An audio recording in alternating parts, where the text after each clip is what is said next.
Hello friend, मैं अनुभा श्रीवास्तव मनोवैज्ञानिक आपके सामने फिर से उपस्थित हूँ। पिछले एपिसोड में मैंने एंजाइटी डिसऑर्डर के बारे में बात किया था। इस एपिसोड में मैं उनके रिसोल्यूशन के बारे में बात करूँगी।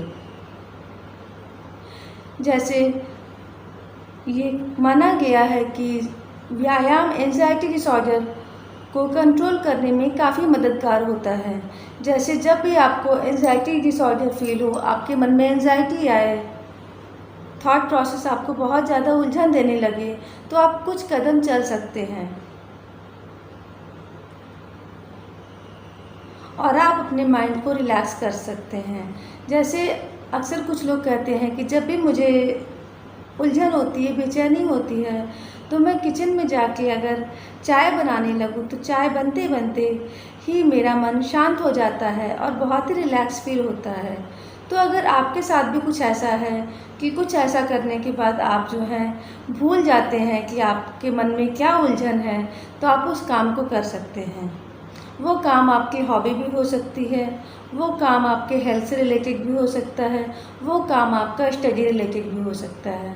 जैसे आपको बुक्स पढ़ना अच्छा लगता है या आपको अपने किसी दोस्त से बात करना पसंद है, जिसको बात करने के बाद आपको बहुत अच्छा लगता हो, तो आप बात कर सकते हैं, अपने इंटरेस्ट का काम कर सकते हैं या आप मूवीज़ देख सकते हैं। जो भी ऐसे काम जिसको करने के बाद करते समय आप जो है बिल्कुल बेफिक्र हो जाते हैं, आपके मन में कुछ भी नहीं आता है, सिर्फ खुशी होती है, वो काम आपको करना चाहिए।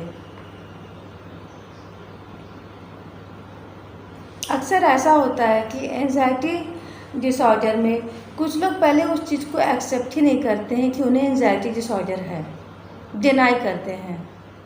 तो पहले ये समझना होगा कि आपको एंजाइटी डिसऑर्डर है। अगर आप उस चीज़ को डिनाई करते हैं तो आप ठीक नहीं हो पाएंगे। जब आपको समझना होगा कि आपके मन में बार बार विचार आके आपको उलझन दे रहे हैं, घबराहट दे रहे हैं, बेचैनी हो रही है, तो उस चीज़ को स्वीकार कीजिए।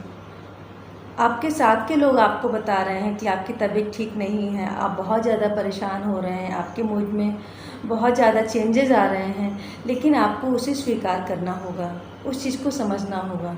जब आप अपनी समस्या को समझेंगे तो समस्या वैसे भी आधी हो जाएगी। और ये बहुत लंबे समय तक नहीं चलता है अगर आपने इस बीमारी को पहचान लिया और इस पर आप प्रयास करना शुरू कर दिए। बीमारी को पहचानिए कि आपको इस तरह की समस्या हो रही है, आपको घबराहट और बेचैनी ज़्यादा हो रही है, आपको इसमें कंट्रोल करने की ज़रूरत है, आपको अपने हेल्थ पे ध्यान देने की ज़रूरत है।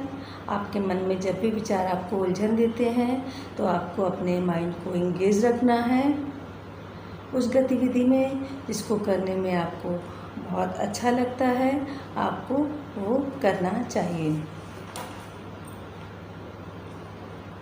मन कभी कभी पुरानी बातों को लेकर उलझ जाता है। जब वो पुरानी बातों के विचार आए तो आप उन विचारों में एक लॉजिकल थिंकिंग को डेवलप कीजिए कि जो बीत गया उसको आप नहीं ठीक कर सकते हैं। कहते हैं ना, बीती ताहे बिसारे दे आगे की सुधि ले। अगर जो बीती बातें हैं उन्हीं को लेके आप चिंतित रहेंगे तो आपका प्रेजेंट तो प्रभावित होगा ही, आपका फ्यूचर भी बहुत ज़्यादा प्रभावित होगा, क्योंकि आपके प्रेजेंट पे ही आपका फ्यूचर जो है निर्भर करता है। इसलिए हर दिन, हर सुबह को एक नई सुबह के तौर पर लेना शुरू कीजिए। जब आप हर दिन, हर सुबह, हर एक नए विचार के साथ आप शुरू करेंगे अपने दिन को, तो आपका दिन बहुत ही अच्छा और खुशनुमा होगा। अपने प्रेजेंट को बेहतरीन बनाने का प्रयास करते रहिए। प्रेजेंट को अपने प्रभावित मत कीजिए पास्ट की बातों को लेकर, क्योंकि पास्ट को आप बिल्कुल भी नहीं चेंज कर सकते हैं। लेकिन अगर आप प्रेजेंट में अगर आप पास्ट की बातों को सोचते रहेंगे तो हाँ, आपका प्रेजेंट तो प्रभावित होगा ही, साथ में प्रेजेंट पे आपका जो डिपेंड है फ्यूचर, वो भी पूरी तरह से प्रभावित होता चला जाएगा। मन में रैशनल थिंकिंग को डेवलप कीजिए। धीरे धीरे आप खुद देखेंगे कि आपकी जो समस्या है वो धीरे धीरे कम होती चली जा रही है। हर बात पे अगर मन परेशान और उलझन हो देता है तो आप उस उलझन को शांत करने के लिए आप डायरी में कुछ लिख सकते हैं। इससे आपका मन हल्का तो होगा ही और साथ ही आपको ऐसा महसूस होगा कि आपने अपनी बातें किसी से कह दी है। चिंतन करना चाहिए पर चिंता नहीं। धीरे धीरे आप अभ्यास कीजिए कि आप अपने डेली की जो रूटीन है उसमें सारे काम का बोझ खुद मत लीजिए। अगर आपको सारे काम खुद करने होते हैं तो वो काम जो आप अपने परिवार में बांट सकते हैं उस काम को आपको ना कहना सीखना होगा। घर के सारे काम का बोझ आपको अकेले अपने सर पे नहीं लेना होगा। महिलाओं के साथ ऐसा होता है कि वो घर के सारे काम का बोझ खुद ले लेती हैं, सारे काम खुद करती हैं। जो उनसे काम नहीं भी होता है उसको भी कहती हैं हाँ हम कर लेंगे, और वो सारे काम का जब वो बोझ लेके अकेले बैठ जाएंगी और उनके शरीर को जब आराम नहीं मिलेगा, मन को आराम नहीं मिलेगा, तो मन में समस्याएं होंगी। इसलिए आपको अपने बारे में सोचना होगा। घर के काम में जो काम आप कर सकती हैं उस काम को लीजिए। अधिक जब काम हो तो अपने परिवार के और भी सदस्यों को काम को बांटना सीखिए, क्योंकि आपको खुद के लिए भी समय निकालना है। खुद के स्वास्थ्य के लिए, खुद के मानसिक स्वास्थ्य के लिए समय निकालना है। आपको ना कहना सीखना होगा। ज़्यादा बोझ अपने सिर पे आपको लेने की ज़रूरत नहीं है, क्योंकि जितना आप अपने सिर पे बोझ ले रही हैं, आपके सिर पे बोझ आ रहा है, आपके मन पे बोझ आ रहा है और आप तनावग्रस्त होती जा रही हैं। इसलिए आप ना कहना सीखिए, हल्का कीजिए काम को और खुद को समय दीजिए।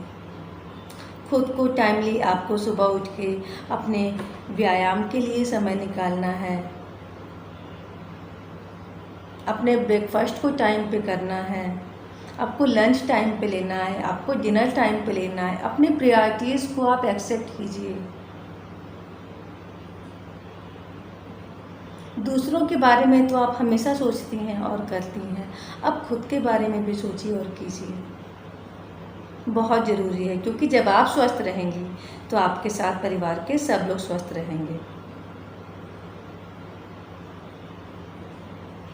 और धीरे धीरे आप अपने इस समस्या से समाधान पा जाएंगे। Thank you friend. मैं उम्मीद करती हूँ कि ये वीडियो आपके लिए यूज़फुल हुआ होगा। अगर ज़रा सा भी ये वीडियो आपके लिए यूज़फुल हुआ हो तो प्लीज़ मेरे वीडियो को लाइक कीजिए, मेरे चैनल को सब्सक्राइब कीजिए, अपनी फैमिली और फ्रेंड्स में इसको शेयर कीजिए। Thank you friends.